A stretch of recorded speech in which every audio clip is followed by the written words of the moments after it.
आज हम ग्रामीण महिला शिशु विकास कार्यक्रम, जिसे संक्षिप्त में ग्राम शिविका और इंग्लिश में development of women children in rural areas, इसको द्वाक्रा के नाम से जाना जाता है, की चर्चा करेंगे।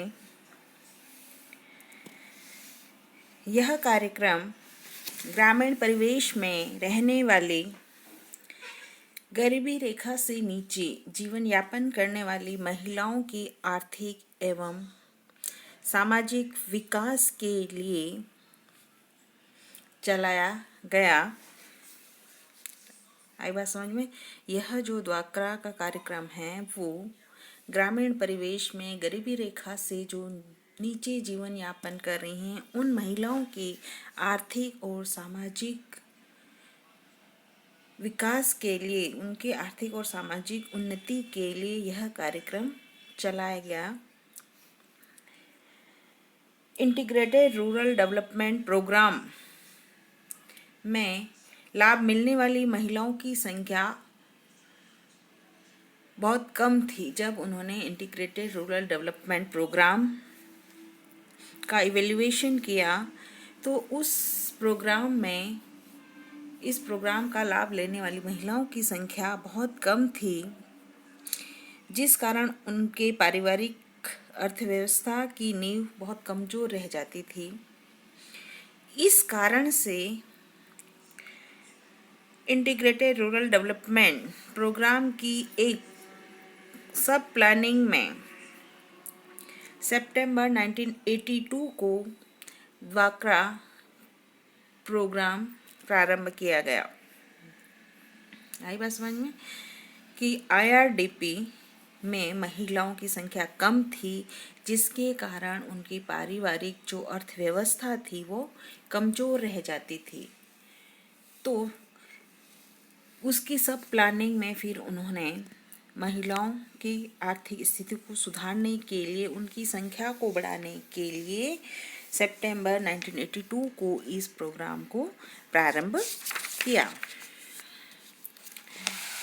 द्वाक्रा के उद्देश्य हैं महिलाओं को स्वरोजगार के साधन उपलब्ध कराना। क्या है कि जो महिलाएं हैं उनको स्वरोजगार के साधन उपलब्ध कराना, महिलाओं की आय में वृद्धि होने से क्या होता है, उनकी परिवार की आय में वृद्धि होती है, जिससे महिलाओं का और बालकों का जीवन स्तर जो है उच्च होता है। आप इस बात को ऐसे समझने की कोशिश की, जैसे ही महिला की आय होगी वो आय घर में आएगी और घर में आने से घर की पारिवारिक स्थिति अच्छी होगी। घर की पारिवारिक स्थिति जब अच्छी होगी तो उनकी जो आवश्यकताएं हैं, चाहे वो महिलाओं की हो चाहे वो बालकों की हो, या यूँ कहें कि उनके परिवार की जो आवश्यकताएं हैं वो इजीली फुलफिल होगी, इजीली पूर्ण होगी, जिसके कारण धीरे धीरे उनका जो जीवन स्तर है वो ऊंचा उठता चला जाएगा, उनका जीवन स्तर जो है उच्च होगा, है ना। जिन परिवारों में पुरुषों के साथ साथ महिलाएं भी धन कमाने का कार्य करते हैं, अर्थोपार्जन का कार्य करते हैं, या यह कहें कि जिन परिवारों में पुरुष और महिलाएं दोनों ही किसी न किसी तरह का व्यवसाय करते हैं, जिससे उनकी परिवार की आय होती है, उन दोनों की आय होने से परिवार की आय में वृद्धि हुई। जैसे उदाहरण के तौर पर एक परिवार में केवल पुरुष जो है वो व्यवसाय कर रहा है, धन कमाने का कार्य कर रहा है, ठीक है, उसकी आय है महीने की 10,000। दूसरे परिवार में पुरुष और महिला दोनों ही व्यवसाय में लगे हुए हैं और दोनों की, एक की 10,000 है, एक की मान लीजिए आप 5,000 है, तो दोनों को मिला के 15,000 उनकी मासिक आय हुई। तो दूसरे परिवार की आय पहले परिवार से अधिक हुई, 5,000 अधिक हुई, तो धीरे धीरे दूसरे वाले परिवार का जो जीवन स्तर है वो प्रथम परिवार से स्वतः ही ऊंचा उठता चला जाएगा। आई बात समझ में? तो इस कारण गरीबी रेखा से नीचे रहने वाले परिवारों की महिलाओं को रोजगार के नए अवसर देना और उनको स्वरोजगार हेतु प्रशिक्षण देना, प्रशिक्षण के बाद उनको ऋण या अनुदान कैसे दिया जाता है जिससे वह अपना व्यवसाय प्रारंभ कर आमदनी में वृद्धि कर सके। Criteria for selection of beneficiaries of ड्वाक्रा, ग्राम शिविका में जो लाभार्थियों का चयन है वो किस प्रकार किया जाता है। जिन महिलाओं को लाभ दिया जाता है उनको लाभार्थी कहते हैं, तो उनका जो चयन है वो किस प्रकार किया जाता है। इसमें सबसे पहले जिले को चयनित किया जाता है। जिला चयनित करने के पश्चात प्रत्येक खंड से या जिस प्रत्येक ब्लॉक से 30 ग्रुप सेलेक्ट किए जाते हैं। इसके बाद प्रत्येक ब्लॉक से 5-5 पंचायत समितियां सेलेक्ट की जाती हैं।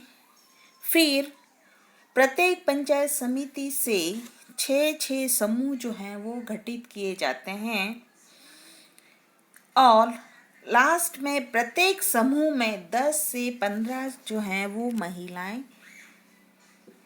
चुनी जाती हैं। 10 से 15 महिलाओं का चयन किया जाता है। तो इस प्रकार जो है वो ग्राम शिविका में लाभार्थियों का चयन किया जाता है। मैं एक बार पुनः दोहरा रही हूँ।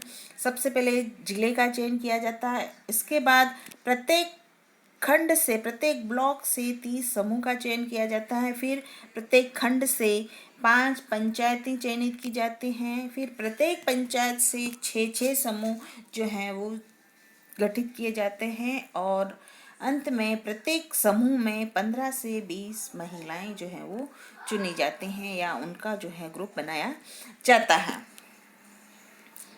इसमें हरिजन बस्ती की महिलाओं को SC, ST, OBC प्रत्येक समूह किसी व्यवसाय का चयन कर लेता है ना। इसमें प्राथमिकता किसको दी जाती है? हरिजन बस्ती की महिलाओं को, SC, ST, OBC को प्राथमिकता दी जाती है। और इनमें जो समूह बनाए हैं वो प्रत्येक समूह एक व्यवसाय का चयन कर लेता है। इसके पश्चात उनको प्रशिक्षण दिया जाता है। जिस व्यवसाय का उन्होंने चयन किया है उस व्यवसाय का उन्हें प्रशिक्षण दिया जाता है। फिर उनके लिए आवश्यक कच्चे माल की व्यवस्था की जाती है। उनको कच्चा माल कहाँ से मिलेगा वो सब व्यवस्था की जाती है। फिर कच्चे माल की व्यवस्था होने के पश्चात जो माल तैयार होता है उस माल की बिक्री की भी व्यवस्था की जाती है। फिर बैंकों तथा कार्यालयों के समन्वय से उस समूह और उस समूह का जो प्रमुख होता है उसको ये दायित्व जो है वो सौंप दिया जाता है ना। तो कैसे तैयार किया जाता है? इसमें सबसे पहले समूह व्यवसाय का चयन कर लेता है। इसके पश्चात उस व्यवसाय से संबंधित उनको प्रशिक्षण दिया जाता है। फिर उनके लिए कच्चे माल की व्यवस्था की जाती है।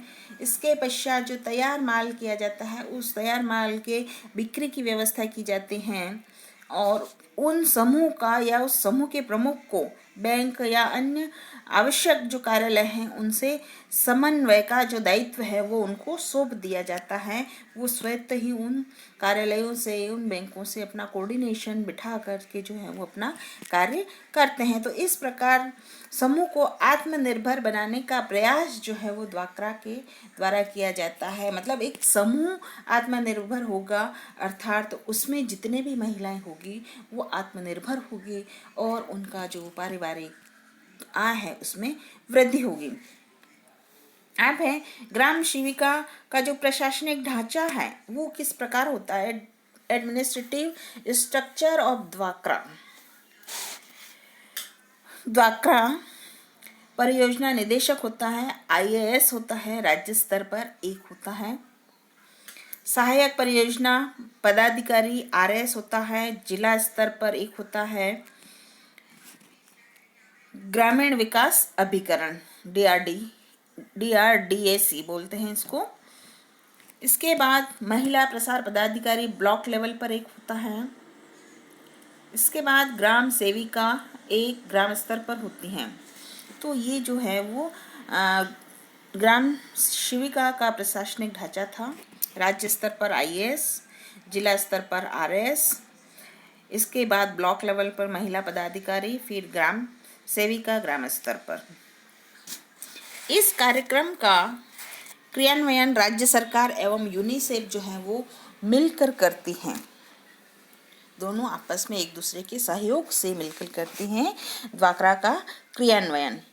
यूनिसेफ द्वारा इसमें पद सृजन से लेकर 5 वर्षों तक कर्मचारियों के वेतन का भुगतान किया जाता है। जो यूनिसेफ हैं वो द्वाक्रा में पद सृजन से लेकर जो कर्मचारी 5 वर्षों तक कार्य करते हैं उनका वेतन वहन करती है। इसके पश्चात राज्य सरकार द्वारा इसका वहन किया जाता है। मतलब 5 वर्ष के बाद यूनिसेफ नहीं करते हैं, फिर वो राज्य सरकार द्वारा संचालित होती हैं। ग्राम शिविका प्रशिक्षण। ग्राम शिविका प्रशिक्षण में महिलाओं को इन बातों का प्रशिक्षण दिया जाता है। सबसे पहले उन्हें बाजार का सर्वेक्षण कैसे करना है ना, मार्केट सर्वे कैसे करना है, उन्हें कहाँ से कच्चा माल मिलेगा, कहाँ उनके जो तैयार माल की बिक्री होगी, तो उनको बाजार का पहले सर्वेक्षण कैसे करना है वो प्रशिक्षण में बताया जाता है। फिर कच्चे माल की उपलब्धता कहाँ हो रही है, किस जगह पे सस्ता माल मिल रहा है, किस जगह पे अच्छी क्वालिटी का माल मिल रहा है, वो सब बातें जो हैं उनको प्रशिक्षण में सिखाई जाती हैं। फिर बैंकों से ऋण किस प्रकार लिया जाना है, पूरी प्रोसेस जो है बैंक से ऋण लेने की क्या क्या होती है, किस प्रकार आवेदन अप्लाई करना है, कौन से डॉक्यूमेंट लगाने हैं की जानकारी भी उनको दी जाती है। और फिर बिक्री कैसे, जो माल तैयार किया जाता है उनके समूह द्वारा उनकी बिक्री कैसे की जाती है। तो ग्राम शिविका में प्रशिक्षण मुख्यतः इन 4 बिंदुओं पर दिया जाता है। मैं उन्हें पुनः रिपीट कर रही हूँ। सबसे पहले बाजार का सर्वेक्षण कैसे करना है, फिर कच्चे माल की उपलब्धता, बैंकों से ऋण किस प्रकार लिया जाए और बिक्री कैसे की जाए, जो माल तैयार होता है उसकी बिक्री की जाए। इन 4 बिंदुओं पर उनको प्रशिक्षण दिया जाता है। तो इस प्रकार जो द्वाक्रा है, ग्राम शिविका है, या development of women children of rural areas program जो है वो महिलाओं को आत्मनिर्भर बनाने के लिए चलाया गया प्रोग्राम है, जिससे परिवार के आय में वृद्धि होगी और परिवार के आय में वृद्धि होने से उनके बालकों का, उनके परिवार का जो है वो आर्थिक स्तर उन्नत होगा। Thank you everyone.